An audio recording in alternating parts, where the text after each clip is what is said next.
The Three Sisters and the Giant of the Forest, the mysterious disappearance. Long, long ago, in a small village surrounded by lush green hills and tall trees, three sisters lived with their father, Baba Olumo. The eldest sister, Amina, was wise and thoughtful. Sade, the middle sister, was strong and fearless. The youngest, Kemi, was kind and gentle, but she was often afraid of the unknown. Their father, Baba Olumo, was the greatest hunter in the village. He was brave and strong, and the villagers trusted him to protect them. But something strange was happening in the village. Every 7 nights, one person would disappear without a trace. First, the blacksmith vanished. Then, the old storyteller. Then, a young warrior. The villagers whispered in fear. "There is a giant in the forest," the elders said. "A giant who comes in the night and takes people away." The sisters listened to these whispers with growing worry.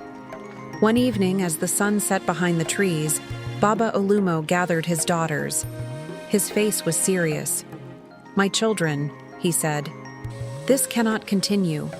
I must go into the forest and find out what is happening." Amina's heart pounded. "But Baba, what if the giant takes you too?" Sade, always ready for adventure, said, "Let us come with you." But Kemi trembled. "I have a bad feeling about this." Baba Olumo placed his strong hands on their shoulders. "No, this is too dangerous. Stay here and take care of each other." With that, he took his spear, his bow, and his sharpest arrows. He kissed his daughters goodbye and walked into the forest. The night was long. The sisters sat by the fire, waiting for their father to return. The moon shone bright, and the wind whispered secrets through the trees. They waited and waited and waited, but Baba Olumo never came back. The decision. The next morning, the village was silent. The news spread quickly. Baba Olumo was gone. The villagers feared the worst. Amina stood tall. "We must find our father," Sade nodded. "We cannot sit here and do nothing." Kemi, her hands trembling, whispered, "But what if the giant takes us too?" Amina took her hand.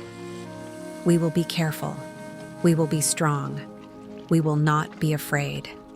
The sisters packed their bags. They took food, water, and their father's old hunting knife. The village elders begged them not to go. "The giant is too powerful," they warned. "Many have entered the forest, but none have returned." But the sisters had made up their minds. Hand in hand, they stepped into the dark forest. The whispering trees.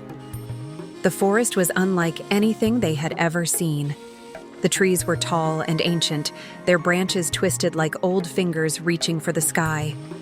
The deeper the sisters went, the darker it became. Then, suddenly, a whisper echoed through the trees. Turn back,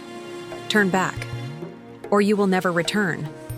Kemi gasped and clung to Amina's arm. "Did you hear that?" Amina's heart pounded, but she stood firm. "We must keep going." The wind howled like a hungry beast, and the leaves rustled as if they were alive. Then, just ahead, the sisters saw something in the dirt. A footprint so big it could only belong to one thing: the giant. The River of Shadows. The sisters soon arrived at a river. But something was wrong. The water did not flow like an ordinary river. It swirled and moved like shadows, twisting and turning as if alive. Amina stepped closer and gasped. Faces appeared in the water, sad, ghostly faces of the missing villagers. Kemi whimpered, "They are trapped." Then, a deep, eerie voice echoed from the river. "Who dares to cross my waters?" Sade clenched her fists. "We are looking for our father," the voice laughed. "Many have come before you, but none have returned." The water rose, forming shadowy hands reaching for the sisters. Amina noticed stepping stones in the water. Some were solid, while others disappeared into mist. Then she heard a soft humming. The stones are singing, she realized.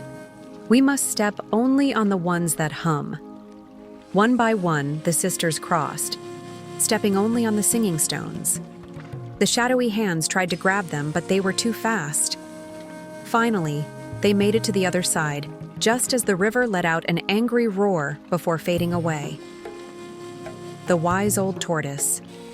Deep in the forest, the sisters came across a large tortoise resting under a big tree. His shell was cracked, and his eyes were old but wise. "Ah, travelers," he said, "you seek something, but do you have wisdom?" "We seek our father," Amina replied. The tortoise nodded. "Then answer my riddle, or you shall never find your way," he spoke. "I have no eyes, but I help people see. I am silent, but I speak the truth. What am I?" Kemi bit her lip. Sade scratched her head. But Amina smiled. "A mirror," she said. The tortoise laughed. "Correct. Then take this." He gave them a small golden feather.